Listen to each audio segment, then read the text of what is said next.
नमस्कार प्यारे विद्यार्थियों। भारत सरकार के नेशनल अचीवमेंट सर्वे के तहत RSCERT उदयपुर के द्वारा NAS क्विज जारी की गई है, जो संस्कृत विषय को छोड़कर सभी विषयों की है, जिसमें राष्ट्रीय स्तर पर विद्यार्थियों का मूल्यांकन होता है। तो अगले एक महीने तक हर शनिवार को आपकी ये उदयपुर के द्वारा NS क्विज जारी होगी। तो अपने आज जो 3 NS क्विज जारी हुई है, जिसमें पहले गणित विषय की NS क्विज है, जिनको अपने तीनों क्विज को सिर्फ 5 मिनट में हल कर लेंगे। तो देखिए, ये गणित विषय की क्विज है। तो इसमें देखो, पहला प्रश्न दिया है, एक रैखिक बहुपद में शून्यों की संख्या कितनी है? 1। उसके बाद दूसरा प्रश्न देखिए, एक द्विघात बहुपद ज्ञात कीजिए जिसके शून्य 4-5 है। तो आपका 1 है। प्यारे विद्यार्थियों, वीडियो को लाइक करें, चैनल को सब्सक्राइब करें। अगला प्रश्न देखो, बहुपद शून्य क्या है जहां I और M वास्तविक संख्याएं हैं? तो ये हो गया आपका -m/l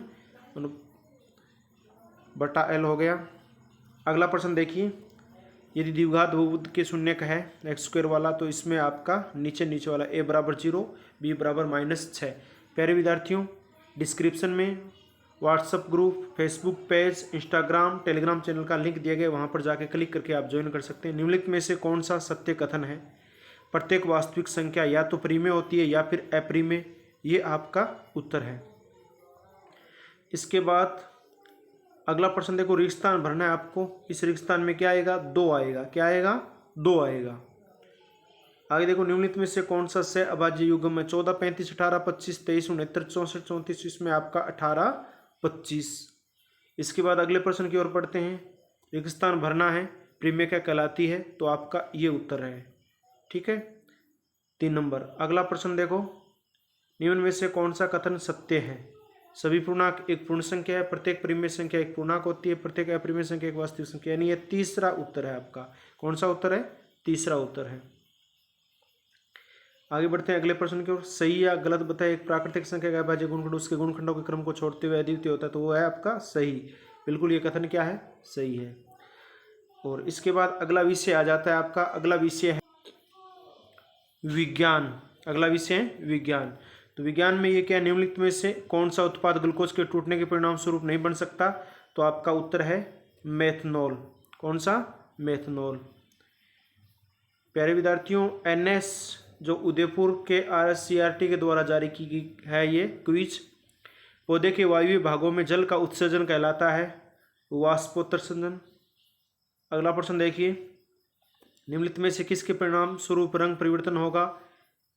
क्षार लाल लिटमस विलियन और अम्ल नीला लिटमस विलियन, यानी 2 और 3 दोनों। तो आपका 4 नंबर उत्तर हो गया प्यारे विद्यार्थियों।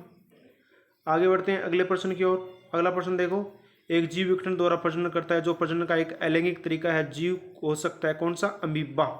कौन सा जीव है? अमीबा। यानी पहला ही उत्तर है। आगे देखो बच्चों, अगला प्रश्न, निम्नलिखित में से कौन सी धातु ऊष्मा की सर्वाधिक कुचालक है? लेड, पारा, कैल्शियम, सोडियम। तो आपका लेड ही पहला उत्तर है। आगे बढ़ते हैं प्यारे विद्यार्थियों। अगला प्रश्न, अमीबा में भोजन के पाचन के लिए निम्नलिखित में से कौन जिम्मेदार है? माइटोकॉन्ड्रिया, सिकोटोपिया, क्लोरोप्लास्ट, खाद्य रिक्तिका। तो आपका उत्तर है खाद्य रिक्तिका। आगे बढ़ते हैं। अगला प्रश्न देखो, पौधों में अवायवीय शोषण के कौन से उत्पाद प्राप्त होते हैं? Ethanol plus carbon dioxide plus ऊर्जा। तो पहला ही आपका उत्तर है प्यारे विद्यार्थियों। आगे बढ़ते हैं अगले सवाल की ओर। अगला प्रश्न देखो, रिक्त स्थान भरे, स्पाइरोगाइरा के द्वारा प्रजनन करता है खंडन। स्पाइरोगाइरा खंडन के द्वारा प्रजनन करता है। तो आपका 2 नंबर उत्तर हो गया। इसके बाद अगले प्रश्न की ओर बढ़ते हैं। अगला प्रश्न, निम्न से किसके परिणाम स्वरूप हाइड्रोजन गैस का विकास नहीं होगा? तो आपका NaOH प्लस HCl, यानी चौथा उत्तर है प्यारे विद्यार्थियों। आगे बढ़ते हैं बच्चों अगले प्रश्न की ओर। ग्लूकोज कोशिका के किस भाग में पाइरूवेट में परिवर्तित होता है? कोशिका का केंद्र, कोशिका द्रव्य, माइटोकॉन्ड्रिया, कोशिका का प्लासिड्स। ये आपका है कोशिका द्रव्य। क्या है? कोशिका द्रव्य। तो इस प्रकार से अगली क्विज यानी विज्ञान के बाद अगला विषय है आपका हिंदी। तो हिंदी के 10 प्रश्न दिए गए हैं। 10% गणित के, 10% विज्ञान के, 10% हिंदी के आपके इस RSCERT-NS उदयपुर के द्वारा जो क्विज अभ्यास चल रहा है, तो ये आपको गंध्यास पढ़ना है। मानव के जीवन में आरोग्य का एक अति महत्व है। एक मानव का जीवन तभी सुखी मान सकते हैं जब उसे कोई रोग न हो, वह पूरी तरह निरोगी हो। जिस मानव को कोई रोग नहीं होता वही पुरुषार्थ कर सकता है। रोग युक्त मानव में शक्ति नहीं होती। रोग मानव को शारीरिक और मानसिक रूप से शक्तिहीन कर देते हैं। अतः प्रत्येक मानव का मूल धर्म होता है कि वह अपने शरीर को निरोगी बनाए। अतः प्रत्येक मानव को अपने शरीर को निरोगी बनाए रखने के लिए प्रतिदिन प्राणायाम और व्यायाम करना चाहिए। देखो, दिए गए गंध्यास का शीर्षक क्या है? आरोग्य का महत्व है। आरोग्य का महत्व है। अगला सवाल देखो, प्रत्येक मानव का मूल धर्म क्या होता है? शरीर को निरोगी रखना। क्या होता है? शरीर को निरोगी रखना। प्यारे विद्यार्थियों, डिस्क्रिप्शन के अंदर WhatsApp group, Facebook page, Instagram, Telegram channel, Twitter का लिंक दिया गया है। उनको क्लिक करके आप हमारी सोशल साइट से जुड़ सकते हैं, जहां पर समय समय पर आपको एजुकेशनल इन्फॉर्मेशन उपलब्ध करवा दी जाती है। प्रश्न अगला है, मानव शरीर को निरोगी कैसे रख सकते हैं? प्रतिदिन दौड़ करके, प्रतिदिन व्यायाम और प्राणायाम करके। तो यही पढ़ा था हमने, प्रतिदिन व्यायाम और प्राणायाम करके। अगला प्रश्न देखो, उपरोक्त गंध्यास में आरोग्य का क्या अर्थ है? रोगी बिना रोग के खेलना योग। तो यह आपका बिना रोग के। क्या अर्थ है? बिना रोग के। आगे बढ़ते हैं अगले प्रश्न की ओर। निम्नलिखित गंध्यास को पढ़कर दिए गए प्रश्नों के उत्तर लिखिए। ज्ञान राशि के संचित कोश का ही नाम साहित्य है।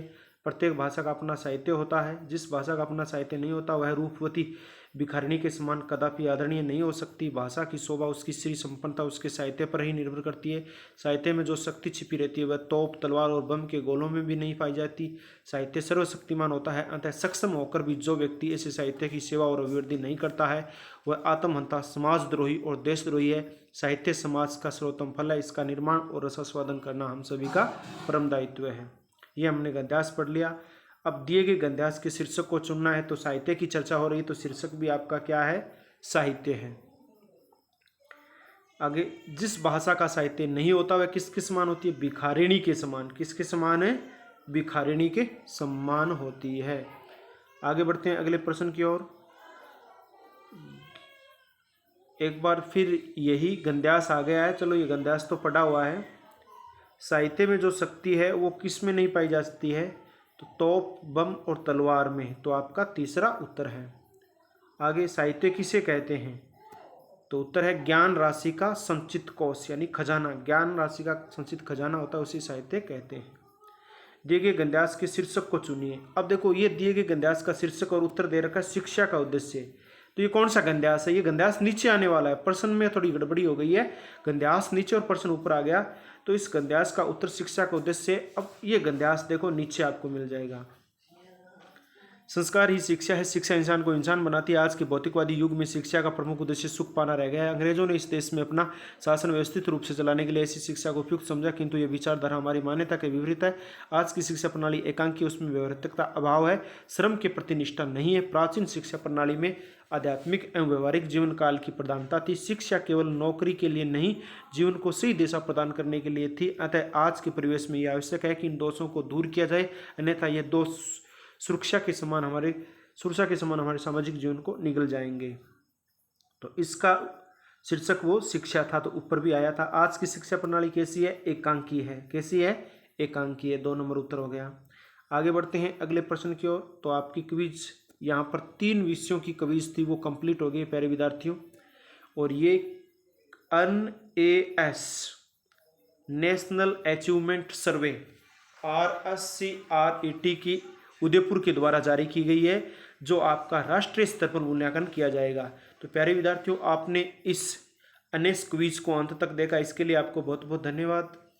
और ये प्रश्न हो सकता है आगे टेस्टों में भी दिए जा सकते हैं, लेकिन जो NS की मेन क्विज होगी उसमें जरूर आएंगे ये प्रश्न। अगर वीडियो पसंद आए तो लाइक कर दीजिए। अभी तक चैनल सब्सक्राइब नहीं किया तो चैनल सब्सक्राइब कर दीजिए तथा घंटे का निशान दबा दीजिए। अगली किसी क्लास में मिलेंगे, तब तक के लिए जय हिंद, जय भारत, वंदे मातरम।